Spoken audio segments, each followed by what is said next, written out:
Good day, grade 12 learners. Welcome to today's English First Additional Language lesson. My name is Marina Seeley, and she is... I am Sipati Ratebe. This lesson is brought to you by the Gauteng Department of Education in collaboration with Saibono Discovery Center. Today we're going to focus on paper 3. Remember, we are busy with our revision program, and paper 3 is the paper that will be written first, not only in the prelim, Sepati, but also for the first time ever in the National Senior Certificate Examination. So let's take a look at paper 3. And as you all know, paper 3 is about creative writing. Now, this paper is very important as it carries a total of 100 marks of the 250 marks for English First Additional Language. This means that it's the marks maker paper. Remember, you don't prepare for it as you would conventionally would for a paper. This paper requires of you that you practice the skills that you've learned throughout the FET phase. Right. Let's have a look at the 100 marks. How do we get there? And that gives us the structure of the paper. This paper consists of 3 sections. We've got section A, essays, which carries 50 marks.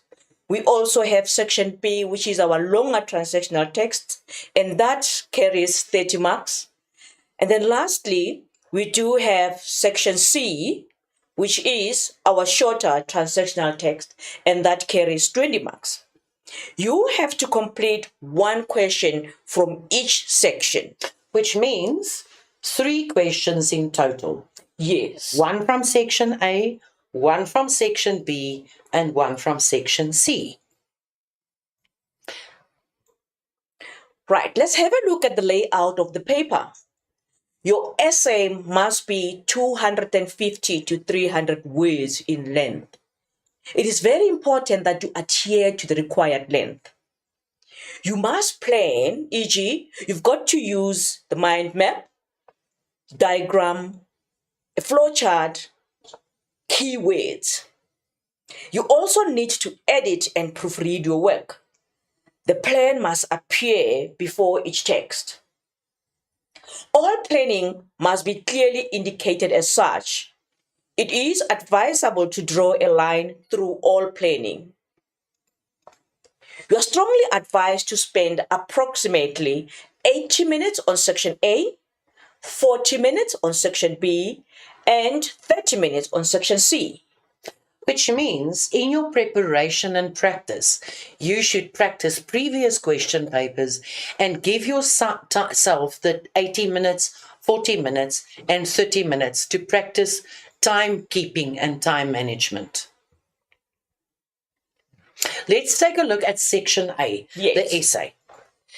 Now, very important is the topic. The topic is actually the one thing that will give you a good mark, an average mark, or a really low mark.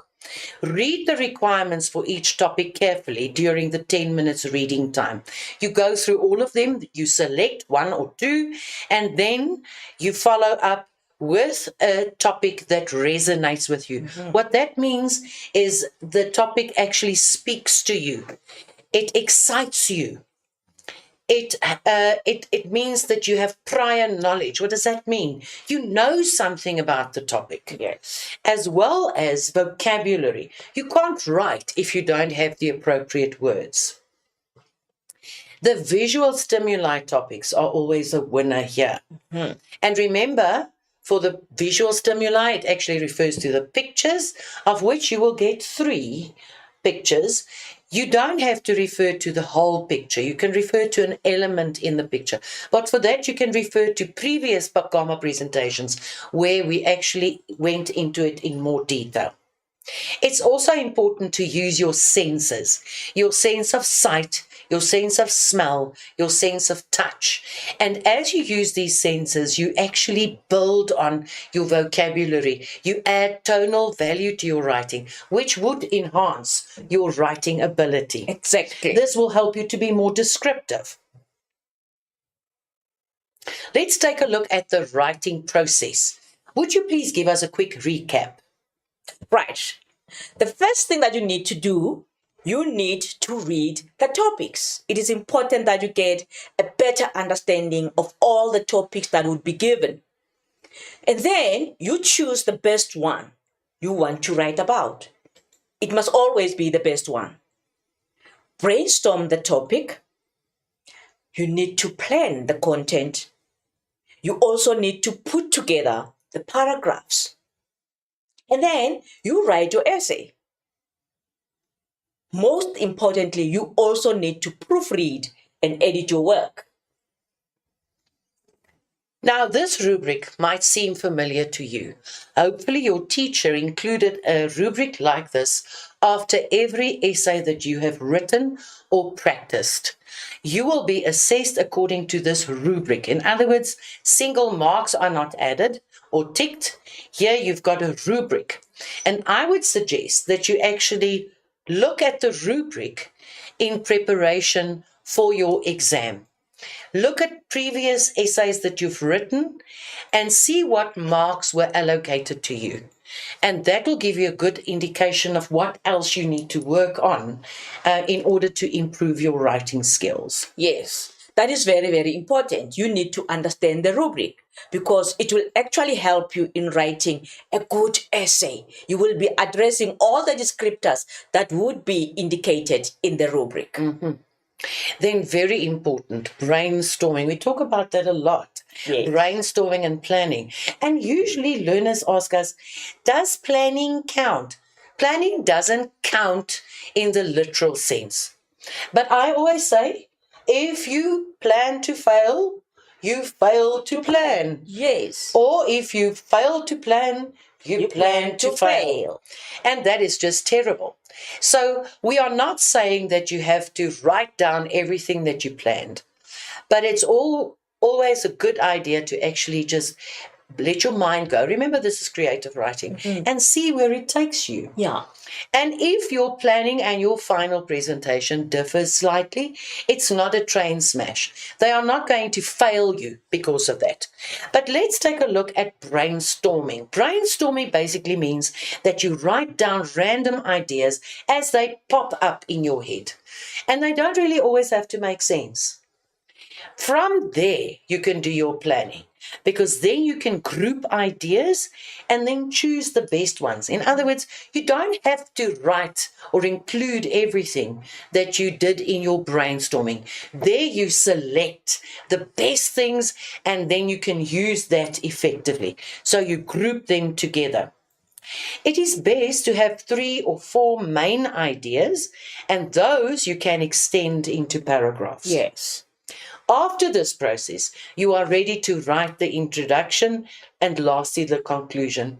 Very often, learners fall down and they start with the introduction, but they don't know where they're going with this essay. And that is really quite a bit of a problem. So if you have your planning, a framework, remember you don't have to rewrite your whole essay. It is just a framework. Then you know how to introduce it. And after you've done that, you can also write your conclusion because you know a conclusion actually means that you bring everything together full circle so that it's nice and ended off well. Let's take a look at editing. What is editing all about? Yes.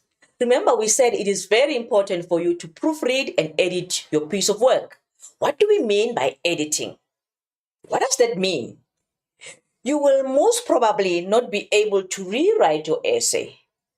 So, what you've got to do in this case, you've got to identify the problems, you've got to identify the errors, that which will make it difficult for you to understand what you have written. Correct the errors that you identified, and then the correction has to be neatly done. You've got to strike out the error and write the corrections above the words you have struck through. Remember that these must be done neatly in ink, not in pencil. Let's take a look at the content.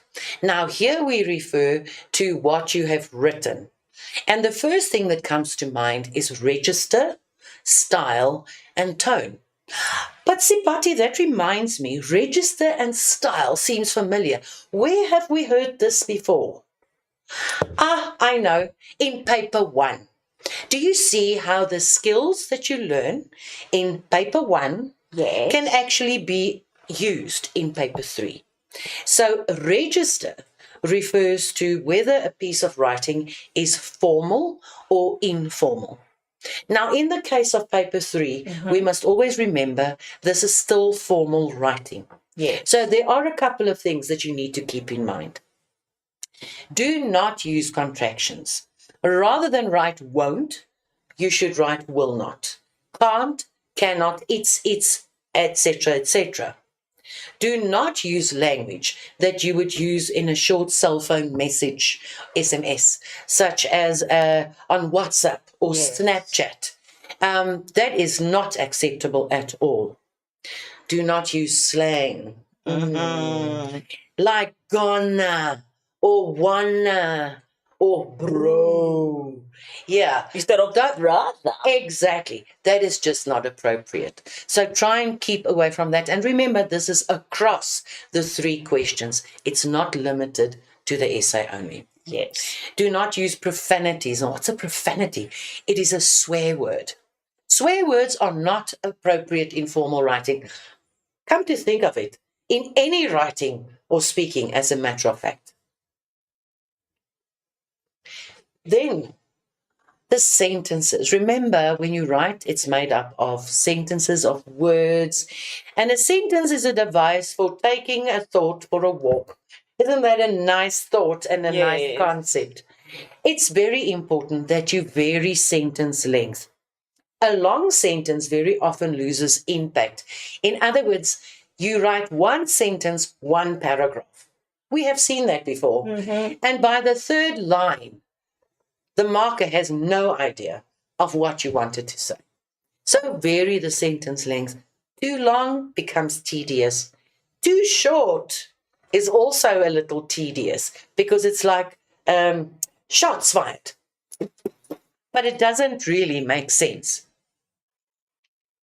So what can you actually do in order to vary your sentence length? You can combine some of the sentences using linking words such as and, also, in addition to, as well as, or but, to create more interesting sentences. Let's quickly look at this. I'm just going to refer to a couple of sentences. In the first one, the Space Shuttle Columbia disintegrated on its way back to Earth on Saturday, 1 February 2003. The crew of 7 were killed. The crew of the Space Shuttle consisted of 6 American astronauts and 1 Israeli astronaut. There's a lot of repetition happening there. So how can we improve that? Let us see. The Space Shuttle Columbia disintegrated on its journey back to Earth on Saturday, 1st February 2003, killing the crew of 7. So rather than 2 sentences, have 1. The crew of the Space Shuttle, which was returning from a 16-day mission from space, consisted of 6 American astronauts and 1 Israeli astronaut. It was a spectacle that shocked the American nation. Can you see, by using interesting words, you create interest? By adding linking words and combining sentences, the content makes more sense. This also helps to prevent repetition. Choice of words. Yes. Let's have a look at the choice of words. Remember, you are creating pictures with your own words. That is why we're talking creative writing. You've got to choose your words wisely for the most effect. Be mindful of the following. Be mindful of impressive words. You also need to be mindful of words often used, and that might be a little bit confusing. Yes. Then we have overused words. And lastly, we have the spelling. Right. Let's have a look at impressive words. Many a times you use impressive words just to make an impression on your teachers or maybe to impress the marker. But remember, impressive words should be appropriate. Know what they mean and use them in the right context. Very often, these words make it difficult to understand what you want to say. So, why not keep it simple, Marina? Absolutely, I agree with you. And we also have overused words, and many a times is being overused. Very often used as a connector between ideas. It makes sentences too long and it impacts the meaning. Many a times the meaning is often lost. Hmm. What about nice? Wow. Nice. We always use this word nice. Everything is nice. What does it actually say? Remember, you've got to find a word that is more descriptive in context. Mm-hmm. Instead of saying, that was a nice experience, how about a fabulous experience? And then, instead of saying, a nice view, what about a breathtaking view? And Marina, instead of saying nice food, what can we say? Scrumptious food. We can almost see the food in front of us. Yes. And we've got these words that we normally use and we overuse them. Happy, sad, good, as well as bad. These are boring words. Using a dictionary, find words that would be more descriptive during your preparation for paper 3. You've got enough time now to look for synonyms of these words. Mm-hmm. More words, more appropriate words, better marks. Yes. But Sepati, this is the bane of my existence. Capitalization. Now it sounds capital. A capital letter is used at the beginning of every new sentence. You learned that in grade 3, grade 4. Yes. But for some or other reason, people use capital letters anywhere they like. Mm-hmm. Remember the pronoun I am happy, I'm not that nice, is always capitalized. Names of people, places, and institutions are written in capital letters. In other words, proper nouns. Yes. Never capitalize a word to emphasize it. And I think that is what usually goes wrong. Mm-hmm. People want to emphasize a word and therefore they write it in capital letters. It is an error. Never capitalize a common noun in the middle of a sentence. And then the next thing, punctuation. Mm-hmm. Oh my word. Punctuation has the ability to change meaning in a sentence even if you use the same set of words. And remember, there are more punctuation marks than full stops and commas. Mm.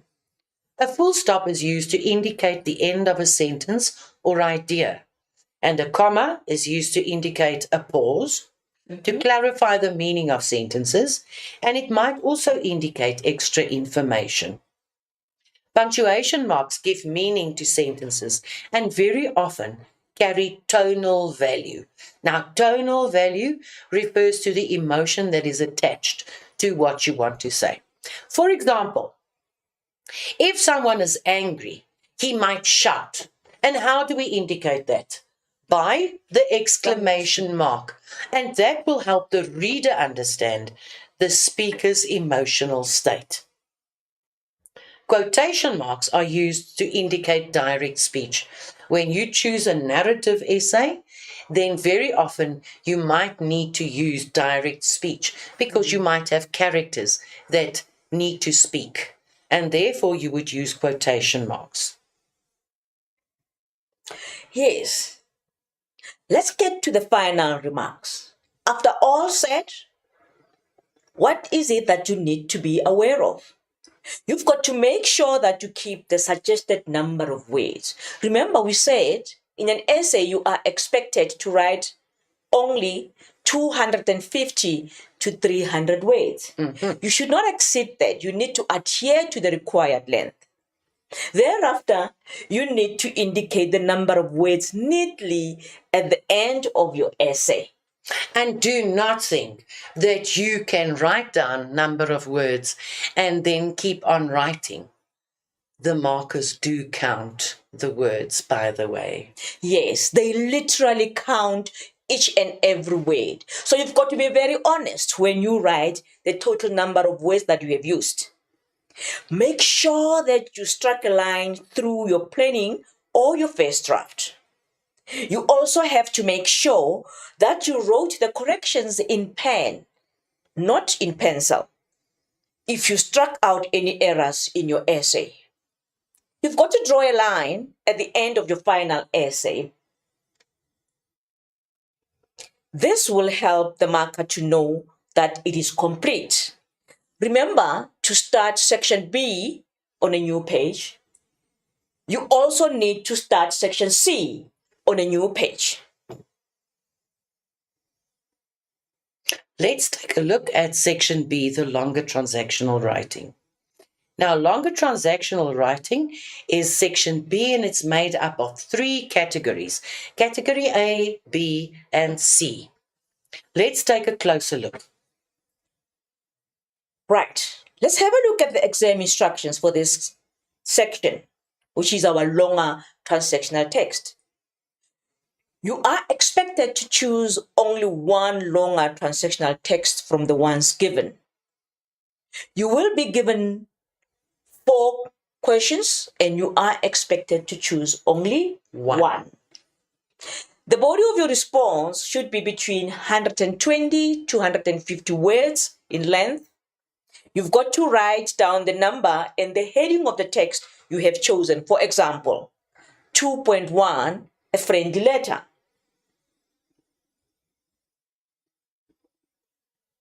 Now, let's have a look at an informal letter. This is a letter that we write to family, the letter you write to your parents, the letter you write to your friends as well. So, what is the purpose of this letter? These letters are written to people very close to the writer, who in this case might be you. They are mainly written to express an emotion, e.g., to congratulate, to sympathize, or advise, amongst others. So the style thereof is informal. Informal, yet not slang or colloquial. Yes. Very important to remember. Let's quickly have a look at our checklist here of the informal letter. Remember, we use a checklist just to verify if everything that is needed in the letter is there. So, what do we have here? We've got the structure, which is the format of the letter. There should be the sender's address, that is your address. We also need to have the salutation. And that would be, dear Sipati. Yes. Or dear mom. Or dear Uncle Frank. Yes. The brief will clearly stipulate to whom are you expected to write the letter. And then the ending thereof, Marina, it is also important. So, how are we expected to end our informal letter? Yours sincerely, or your sincere friend, or just plain your niece. Yes. And then your own name. Yes. Or your best friend. Sipati. Indeed. And then we come to the content of the letter. In the content, we expect to find the purpose of the letter. Why are you writing the letter? Obviously, there must be a reason why you're writing this letter to your mom or to your friend or to your uncle. Are you writing to express some gratitude? Are you writing to congratulate a friend who has done well in her final examination? Or are you writing to your parents, asking them to give you some money for whatever trip that you wish to undertake? So that will also be indicated in your brief. Then lastly, your letter should have an introduction. Check if there is an introduction.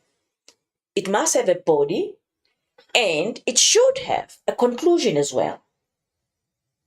And I would actually suggest when you prepare for paper 3 that you ask a friend to check and he or she can write comments about the letter that you've written. Then you can double check because sometimes we miss our own mistakes and then we have a problem, isn't it? Yes, that is so true, especially when it comes to the sender's address. Remember, you can have the residential address or A postal one. a postal one, but you can never have them both. Yes. That is very, very important. Another letter that you might find here is a formal letter. And I know many of the candidates shy away from that. But the instructions of the formal letter is very often more concise than the friendly letter. And candidates very often choose a friendly letter because it's so familiar to them. Yes. And it's easy to remember.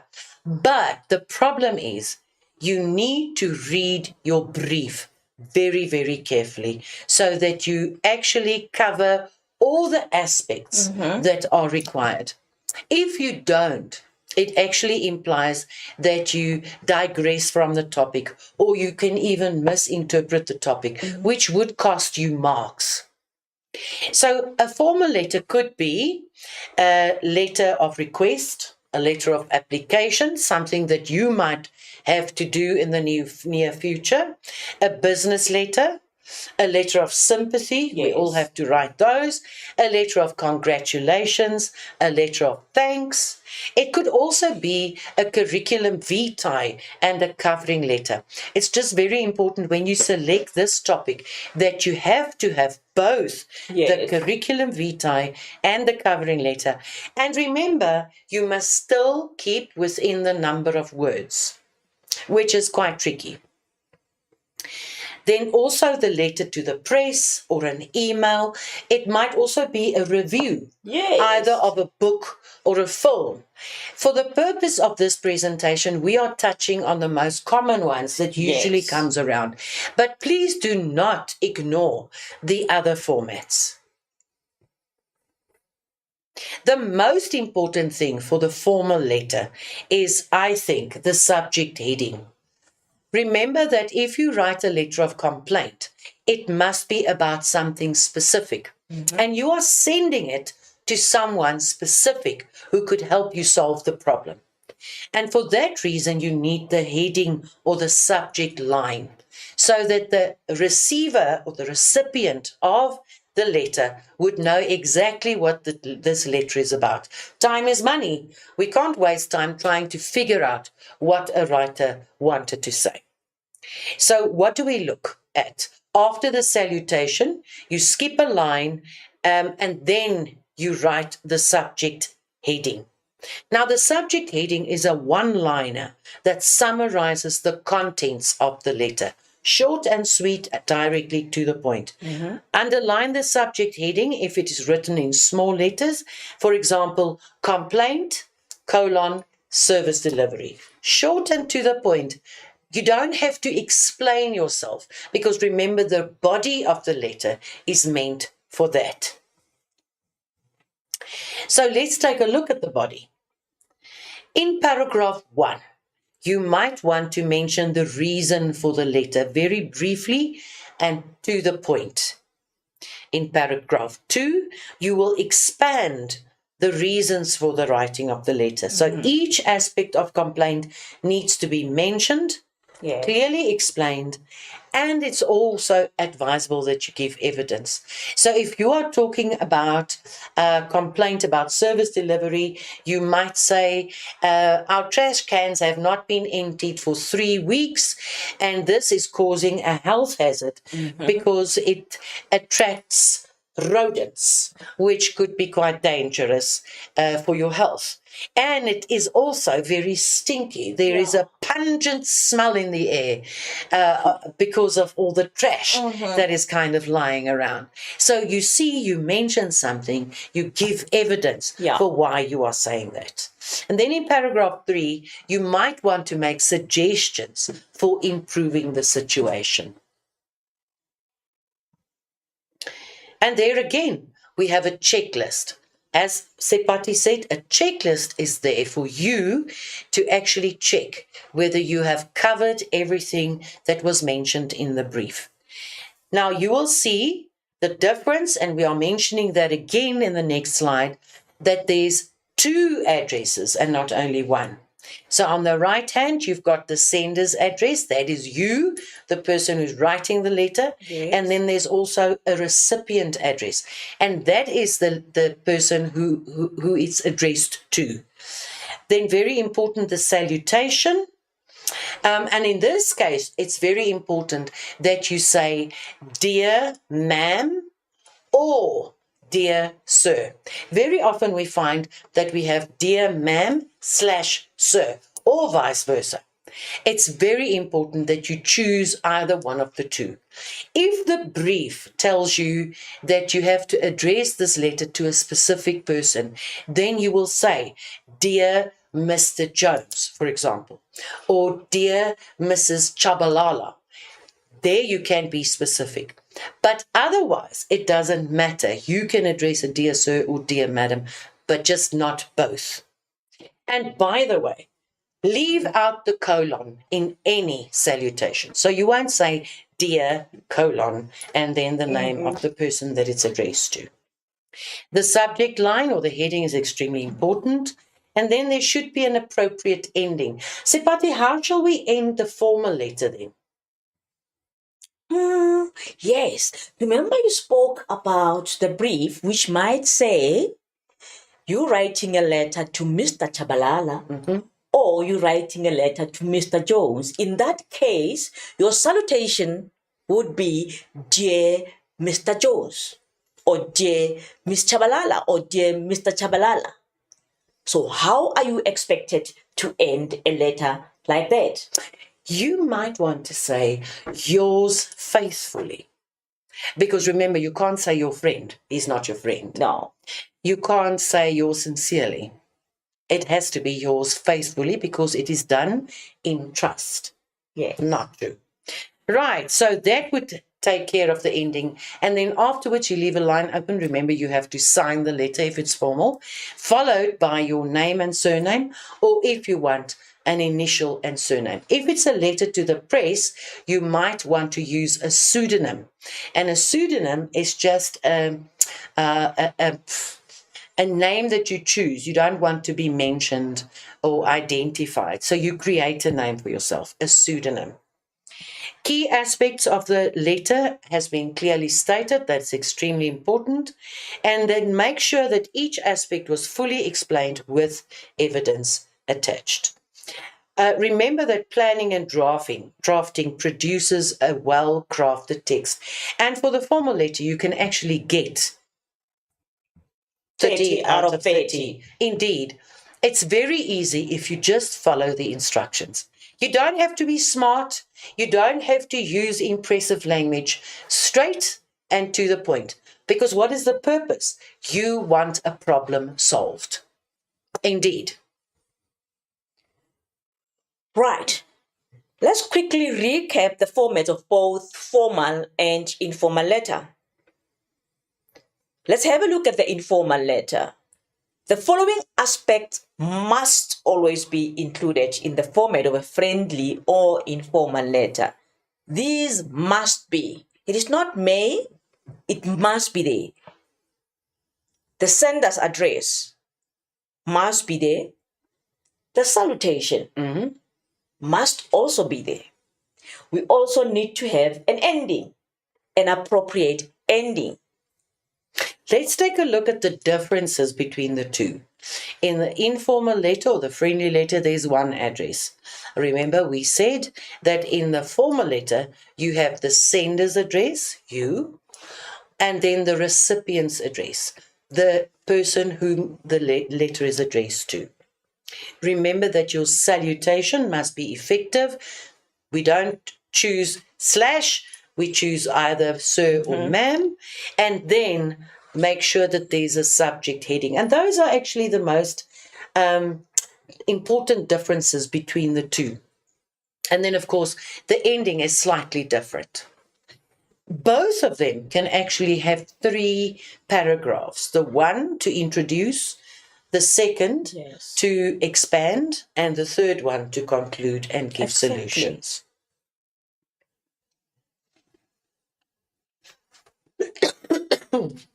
Sepati, this one is always a very popular choice, but it is often confusing. Would you please share with us what the real format of the obituary is all about? Right, let's have a look at an obituary. What is this exactly when you talk about an obituary?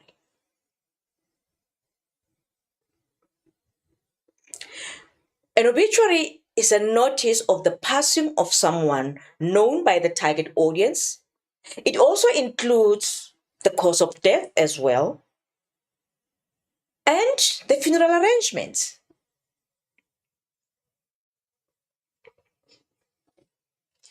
Let's have a look at the features of an obituary. What is it that you've got to put in an obituary? These are the must-have.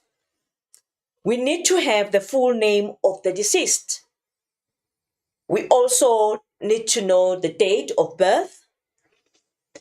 We also need to know the place of birth as well as the date of death. The place where he or she lived before death. The key survivors must also be mentioned. A relevant tribute. This is very, very important. A tribute must also be included. And this will be guided by the brief, by the way, Marina. And that is when you say something really important about that you will also always remember about this person, isn't it? Yes. It's something good. And lastly, we need to have the date, the time, and the place of the funeral.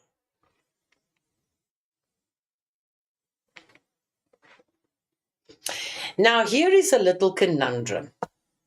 Very often, you get either a dialogue or an interview.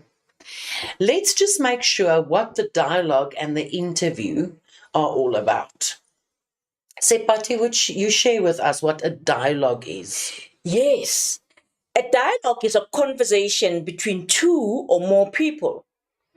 It is a record of the exchanges as they occur directly from the speaker's point of view. In other words, a conversation. Yes, it's a conversation between the 2 people. All right. And then, what about an interview, Marina? An interview, the way I understand it, is quite similar to a dialogue when we look at the format. The major difference is, in an interview, the one speaker probes the other by asking questions, while in a dialogue, the speakers engage in a conversation. Exactly. So we must make sure, and where do we know? How do we know it's an interview or a dialogue? Very often it's indicated, number one, and then also it is clearly stated in the brief. So let's take a closer look at the dialogue or the interview. You have to write the names of the characters on the left side of the page. Now, it's very important that you stay inside the margins. You never write outside of the margins. It is also a good idea to draw a guideline, like a pencil guideline, on the left next to your left line so that your names of your characters are nicely spaced. Nicely spaced. Well spaced. Yes. Use a colon after the name of the character who is speaking. And then you use a new line to indicate each speaker. So you leave a line open. Even if you leave a line open between each person's line, it's actually quite nice, because then there's that word nice again. It means that it's neatly spaced So it's easy to read and it's not confusing. And if you wanted to add something, then there is space for that. Back and add. Definitely. Avoid using long greetings and introductions like, hi, how are you? I'm well, and thanks. How are you? It is useless and you are wasting words. Remember, you have to keep to a specific number of words. Respond to the brief in the question. That is what is required. You can add stage directions, and not can, you have to add stage directions, and you put that in brackets. In other words, that will tell the reader how the speaker will express that specific line, what emotion will be added. Then the next one is very, very important. You have to sketch a scenario. Where is this taking place? Who are involved? And what is the problem? And that should be written before you start writing. Think about My Children, My Africa, for example, Yes. or Macbeth. You need to have an idea of where this is set, since it is kind of like a production.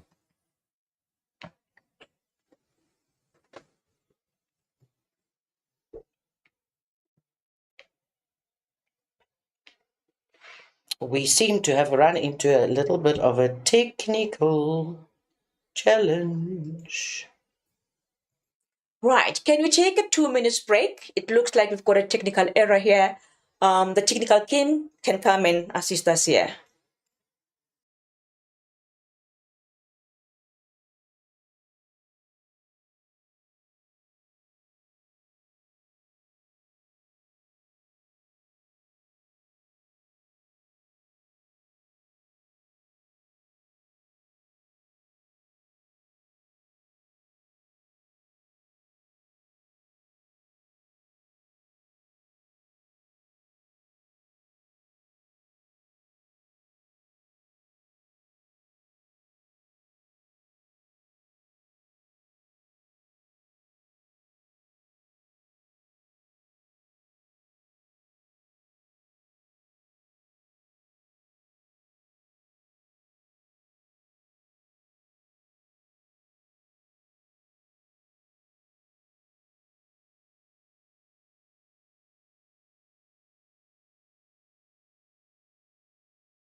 Welcome back, grade 12s.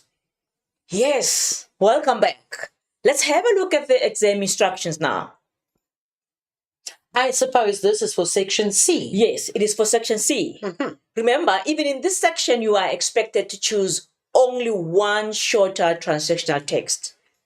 You will be given 3 to choose from. Choose only one.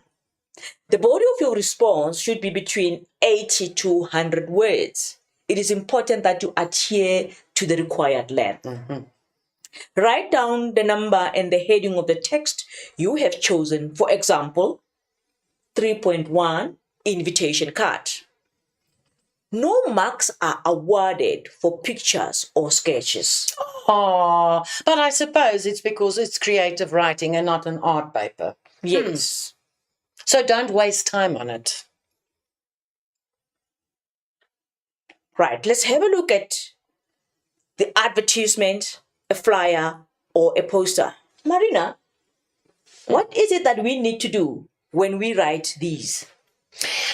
Think about an advertisement. What is the purpose of an advertisement? And then you work accordingly. It must have a catchy headline to attract the attention of the reader. Second, it must inspire action. If you see a poster of an event taking place, you must want to go there. Mm-hmm. You must want to get tickets, buy tickets, book tickets online. You must you have to create interest and the desire for the product or attending a specific event. And then, of course, you need to know who your target market is. Sepatia, just thinking about it now, what does this remind you of? Wow, it reminds me of paper one. When we do an advertisement, remember that principle that we employ? AIDA principle. Attract attention, create interest, create the desire, and move into action. Now your advertisement or your flyer or your poster should do the same. The language may be formal or informal. Remember, still, no slang, no colloquial language, and definitely no profanities. So when we look at the advertisement, you need to include a description of the product or the company or the service or the event. You need to include a brand name and a slogan if it is applicable. Then you need to obviously provide contact information. If it is an event, the details of the venue and the date should be provided. If it is a product, a service, or a company, you need to provide information on where to find it.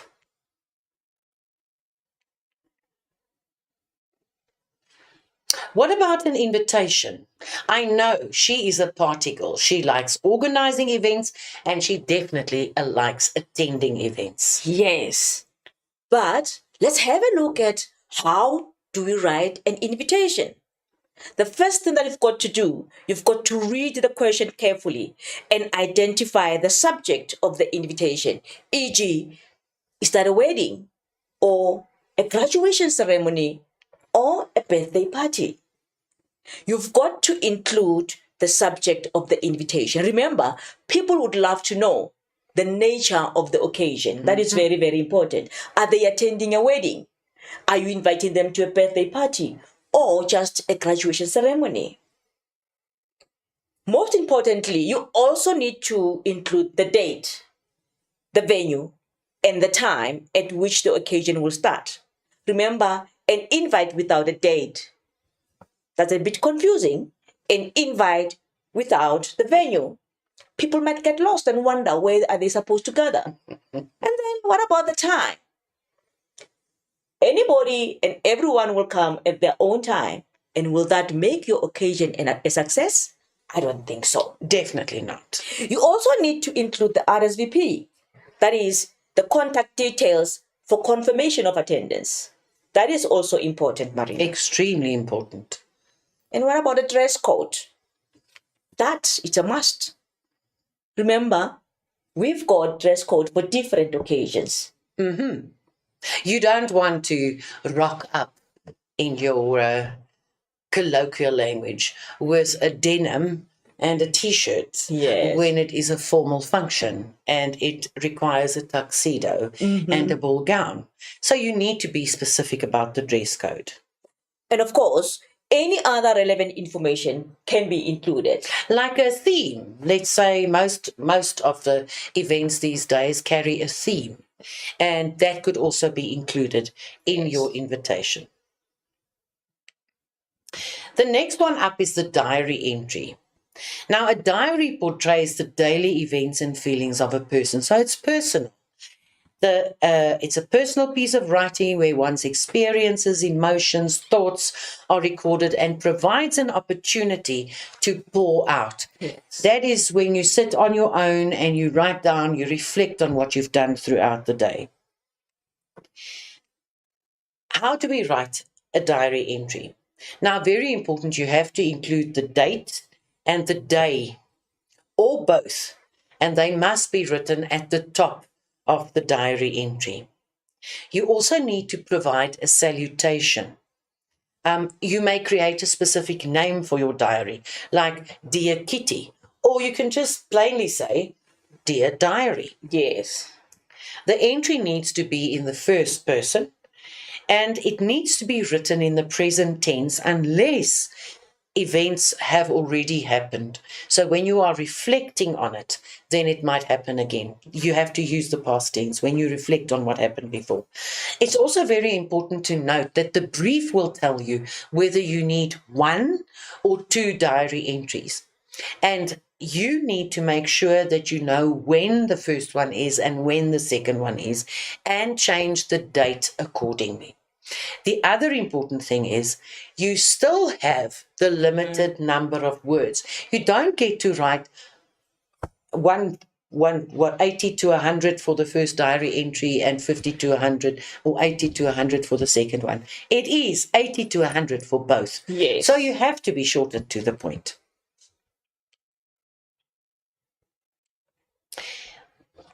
Let's see. Use simple sentences and short paragraphs. That speaks for itself. Use emotive language to express opinions and feelings, because remember, that's what a diary entry is all about. How do you feel about an event? Are you excited? And then after the event, are you happy that you went? Or are you sorry that you actually went, wasted a lot of money and time? Those things will be recorded in a diary entry. You can use informal language, but slang is still not allowed. Make sure of the number of diary entries that you have to write and that you'll know from the brief. Can you tell us about directions and instructions? Yes. Many times you are expected to give directions to some strangers that you don't know who might be looking for a particular area and they don't know where they're going to. So you will be expected to give directions or maybe an instruction, a set of instruction to carry out whatever that is expected of them. So let's have a look at the directions here. When do we use this? We use directions to tell someone how to get somewhere. These are the points that you need to take note of. The direction may be in either point form or paragraph form. Directions must be in the correct chronological order. You've got to use the landmarks, the distances, and the tense must also be included. You must be concise and very clear. Refer to a specific direction as well. Indicate the distance, that is in meters or in kilometers. Not centimeters, please. Yes.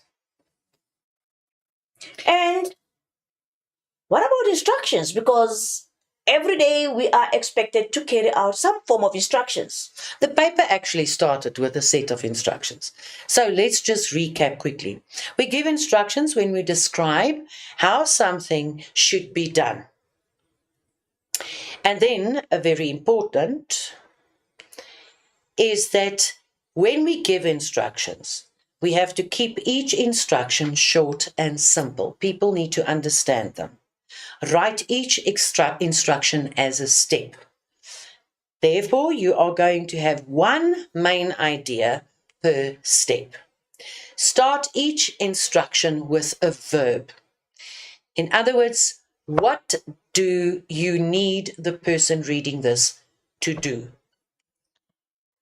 Number every instruction. Step 1, step 2, step 3, step 4. You don't have to write step, but just as long as you number them. Write the instructions in sequence. If you have to assemble something and the instructions are not in sequence, it will be a total mess. Right. Let's have a look at the general comments regarding this paper. Remember we said this paper carries more marks, so it has more weighting. What is it that you need to take note of? Take note of the topics. Read and analyze all the topics.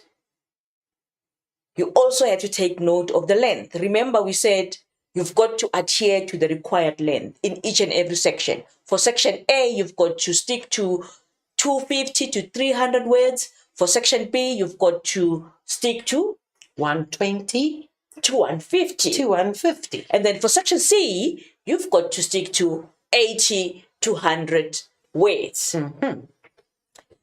You should not use any slang language. The use of slang language is not allowed at all. Do not use a noun and a pronoun in the same sentence, Marina. For example, the mother, she carries her child, or the man, he walks down the street. You say either the man walks down the street or he walks down the street, but you never combine the two. Exactly. The formats. Use correct formats in section B as well as in section C. That is very, very important. Contractions. No contractions may be used in any formal writing.